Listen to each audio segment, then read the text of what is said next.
sampal po ito kay Robin Padilla, mga kababayan. Kasi kung titingnan yung mabuti, mga kababayan, di ba hanggang ngayon nga hindi natin alam kung may solido bang batas na nagawa na itong si Robin Padilla. Kasi iisa pa lang yung panukalang batas na, malimit po nating marinig about po sa kanya. Yon ay ang pagsusulong ng cannabis, mga kababayan, para maging medicine. Yun po yung malimit nating makita kay Robin Padilla. Pero mga kababayan, huwag kayo. Kasi eto daw si Kibuloc, mga kababayan, ay may 70 na panukalang batas na. Ibig sabihin, kung may 70 na panukalang batas na etong si Kibuloc, ibig sabihin mas matalino pa siya kay Robin Padilla na ngayon ay senador, mga kababayan. So ito, pakinggan po nating mabuti. Sa totoo lang, etong issue ng Kongreso, pinagtatakpan lang nila yung totoong issue ng bayan. Kayo mga congressman, nilagay kayo dyan para gumawa ng batas. Talo pa kayo ni Pastor Apollo Kibuloy. Ayun. Si Pastor Apollo Kibuloy, nakakulong na naturingan, nakagawa na ng 70 batas. Imagine mga partner kung si Pastor Apollo Kibuloy manalo na. Di ba? Imagine niyo kung anong klaseng mga panukala pa yung kanyang maipapasa. Again, meron na po siyang 70 plus na mga panukala na nagawa. Nasa isip na niya, naka-markado na lahat, magdaano na lang yan. Sandali, nung di ba nirepresenta mo si Pastor Kibuloy doon sa Manila? Yes. Kamusta naman ang pagtanggap ng mga taga Maynila kay Pastor? Tuwan-tuwa sila, sa totoo lang, at saka marami nang nakakakilala. Kasi after nung nung event na yan, nakatatag shirt pa ako, pumunta ako ng Binondo Kilala si Pastor doon, sabi nung mga tao doon nung nakita ko, "Oy, Pastor Kibuloy tayo naka-t-shirt ako. Kaya nila ako in-approach kasi naka-t-shirt ako. Yung mga nakapila doon sa binilan ko ng pagkain, sinabi nila sa akin, "Pastor Kibuloy tayo." So talagang kumakalat na at nakikilala na si Pastor Apollo Kibuloy. Siguro kailangan din natin magpasalamat dito kay Torre, dahil kung hindi kay Torre, hindi talaga lubusang makikilala itong si Pastor Apollo Kibuloy. Oo, kaya utang nyo kay Torre kung bakit sikat ngayon si Kibuloc. Kasi hindi naman talaga sikat yan si Kibuloc, mga kababayan.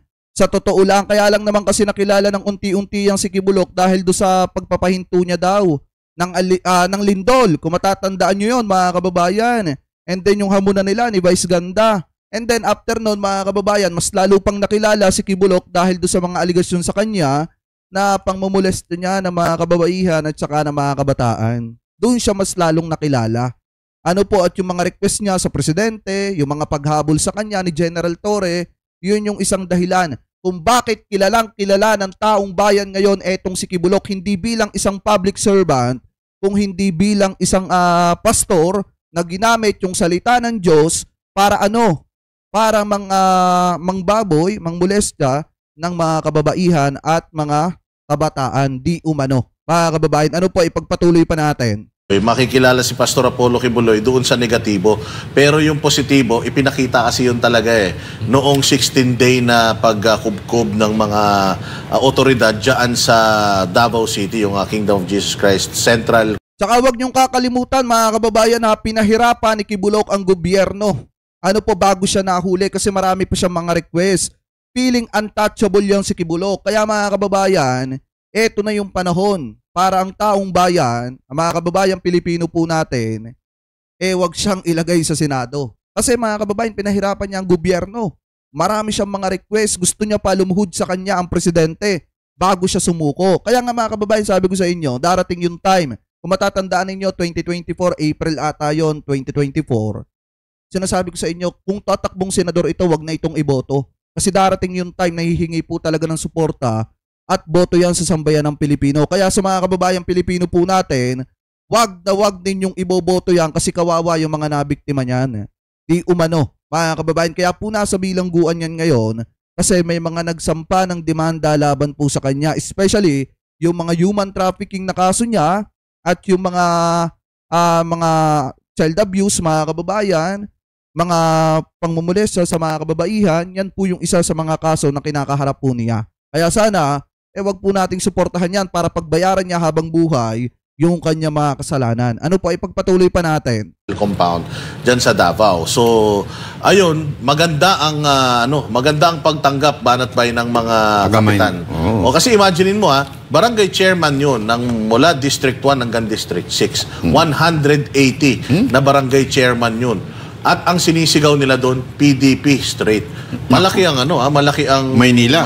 Malaki ang populasyon ng Maynila. Na kung hindi dadayain. Yes, lang talaga, wag dayain kasi pag dinaya, kahit sinong malakas, pag dinaya, matatalo talaga. Pero malakas, maganda ang acceptance ng mga tao kay Pastor Apollo. Maaga pa lang, minamain conditioning na kayo mga kababayan. Kasi pag natalo yung mga kandidato nila, palalabasin nila dinaya. Kaya ngayon pa lang sinasabi na malalakas yung mga kandidato nila pero pag natalo, dinaya. Ano po, ibig sabihin, malalakas yung mga kandidato nila. Kaya mga kababayan, pag natalo itong mga kandidato nila na sinasabi nila malakas, ang palalabasin nila dyan, dinaya. Kaya nga ngayon pa lang, minamain conditioning na kayo eh. Huwag po kayo maniniwala sa mga sinasabi ng mga ito. Mukha pa lang, hindi na mapapagkatiwalaan. Diba, ipagpatuloy pa natin.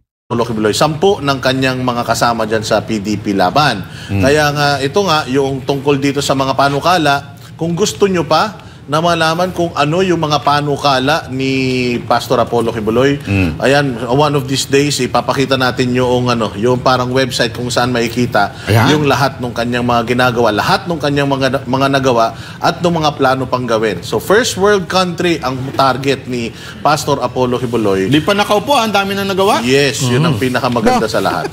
Coach Oli. Alam niyo itong kay Pastor Kibuloy, meron siyang naging mga kaso dito sa Amerika na ngayon ay lumalabas ang katotohanan. Ito po ay hindi fake news. Ultimo mismo yung presidente ng US ang nagsabi dito. Pinapahinto niya na yung pag-weaponize against religious leaders at saka itong mga religious worship. So, iba kasing kaso yon mga kababayan. Yung kasing sinasabi ni Donald Trump, kababayan, is yung panggigipit dun sa ibang mga religious leader. Ito naman pong kasing kay Kibulok, meron po mismong taga-ibang bansa na nagsampa ng demanda laban po sa kanya. At hindi, take note mga kababayan hindi po siya ginigipit doon sa pagkakataong yon. Kasi nga, meron pong mismong babae na ginahasa ni Kibulok, mga kababayan, di umano, na taga-ibang bansa, ang nagreklamo po sa kanya. At yung video na yan na ipanood ko sa inyo, I think mga kababayan, 2024, natalakay natin yan, yung babae na taga-ibang bansa na nagdemanda laban po sa kanya. At yan po yung dahilan kung bakit etong si Kibulok mga kababayan ay hinahanap ng FBI. Kasi meron siyang kasalanan, hindi po siya ginigipit. Meron talaga siyang kasalanan na pinagtataguan. Ano po ngayon, ipagpatuloy pa natin. bas na isa lang pong persecution ang ginawa kay Pastor Kibuloy at hindi lang sa kanya, sa lahat ng mga religion diyan. Even nga may nakausap nga akong doktor kamakailan lang, pati daw Catholic talagang inaano diyan sa Amerika, pine-persecute. Kaya unti-unti lumalabas ang katotohanan na talagang ito'y si Pastor ay ako'y naniniwalang inosente. At ito lumalabas nang wala siyang effort. Yung katotohanan pinagtatanggol siya mismo. Parang kung titingnan mo, parang pinagtanggol siya ni Trump. Dahil lumabas At ngayon naman may usapin na patungkol dito sa Europe. Bawal magdasal. Even sa loob ng bahay mo. Ay, pinagtanggol daw ni Trump si Kibulok, mga kababayan. Naniniwala kayo doon? Naniniwala kayo doon, mga kababayan, pinagtanggol ni Trump etong si Kibulok? Ganyang katindi ang ka-fake news ng mga yan. Naglabas lang kasi, mga kababayan, etong si Trump, kababayan, ng pahayag about dito sa mga religious na pinapersecute, ginigipit, mga kababayan. Pero hindi nangangahulugan nun na ipinagtanggol ni Trump etong si Kibulok. Masyado naman kayong untouchable at feeling nyo VIP kayo palagi. Hindi naman ganon yung pagkakasabi ni Trump. Ang sabi lang ni Trump, mga kababayan, tigilan na yung pag-persecute or panggigipit dun sa mga religious. Mga religious, mga kababayan, hindi kay Kibulok. Ano po, ipagpatuloy pa natin. We are really now in the end times. I really believe we are in the end times now. Kaya, alam mo naman tayo, Pilipino, gaya-gaya Ginawa sa Amerika, ginaya ni BBM, ni Torre at ni Abalos dito sa KOJC. Nako! Yung pag-ikot na helicopter sa Amerika, yung pagsugod doon sa KOJC sa Amerika, ginawa dito sa pangunguna ni BBM, ni Abalos, ni Torre. Yan ang dahilan kung bakit hindi dapat manalo itong si Kibulok kasi fake news yung mga vlogger kaya kayo nawawala sa YouTube eh. Kasi puro ka fake news yung sinasabi nyo dito. Palabasin nyo ba naman? Eto kung may nakatutok sa atin o nagmo-monitor na taga YouTube or taga Google, pinapalabas ng mga ito na ipinagtatanggol daw ni Trump etong si Kibulok na ngayon ay may kinakaharap na kaso patungkol po sa mga human trafficking, mga child abuse mga kababayan at pangmumolestya sa mga kababaihan. Tapos ipinagtatanggol daw ni Donald Trump. Kaya nawawala itong mga to sa YouTube at sa iba't ibang social media platform kasi nga ang ginagawa ninyo nagpapakalat kayo ng maling balita sa mga kababayang Pilipino natin. Alam nyo kung tutusin mga kababayan, kaya hinanting si Kibulok at dumating sa point na kinakailangan na halukayin etong KOGC mga kababayan at magpalipad ng mga helicopter kasi nga etong si Kibulok ay nagtatago sa KOGC at kita nyo naman yung naging resulta. Nahuli po siya mga kababayan sa mismong compound sa loob ng KOGC. Ibig sabihin, nagtago siya ng mahabang panahon doon. Ano po ngayon ipagpatuloy pa natin? Dito sa KOJC sa Davao. Gaya-gaya tayo and who knows, maybe, baka sa susunod, ipagbawal na rin yung dasal dito. Hindi ito patungkol lang sa kahit sa isang religion, pero sa lahat, pinagbabawal na po sa ibang parte sa Europe. At kung hindi siguro si Trump ang nakaupo na presidente at si Biden pa rin, baka tinamaan ng Amerika at pag tama sa Amerika, tatama sa atin. We are in a very dangerous time. Paano mo naman nasabi yun? Ang Pilipinas nga ang isa sa pinaka-religious country. Ibig sabihin mga kababayan, tayo yung bansa na isa sa naniniwala at malalim yung paniniwala sa pananampalataya. Tandaan po natin yan. At mismo ang presidente natin mga kababayan, nung panahon na dinidikdik siya, hinuhusgahan siya ng mga tao dahil nga mga kababayan doon sa history ng kanyang family, ang kinapitan ng presidente, malalim na pananampalataya. Kaya paano mo nasabi na kung ano yung nangyayari sa Europe, ma-adapt ng Pilipinas? Diba mga kababayan, dyan palang fake news na Kaya maraming salamat din kay Trump at ngayon, unti-unti and hopefully matanggal ang EDCA din dito sa Pilipinas dahil against din si Trump dito sa gera. Pero isang patunay na si Pastor Kibuloy ay inosente at hindi duwag. Kahit i-persecute mo siya, tatayo siya kung saan ang tama. Ito tama. Kita nyo yung sentiment ni Willie Revilla, may sentiment ng mga vlogger na ito mga kababayan halos parehas Iisa lang. Yung itinatanim nila sa utak ninyong lahat. Magkakaroon ng gera sa Pilipinas, makikipaggera ang Pilipinas sa China.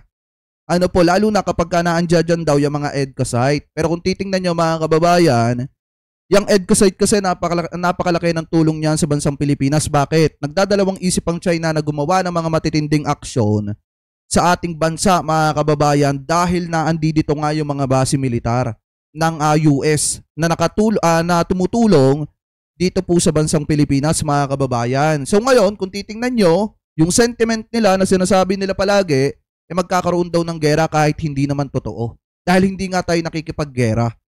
Dyan pa lang mga kababayan, isang paraan niya ng pagmamind conditioning po sa isipan ninyo. Tinatamnan na agad kayo na negative sa inyong mga isipan na pinapalabas na magkakaroon ng gera anytime sa bansang Pilipinas kahit hindi naman.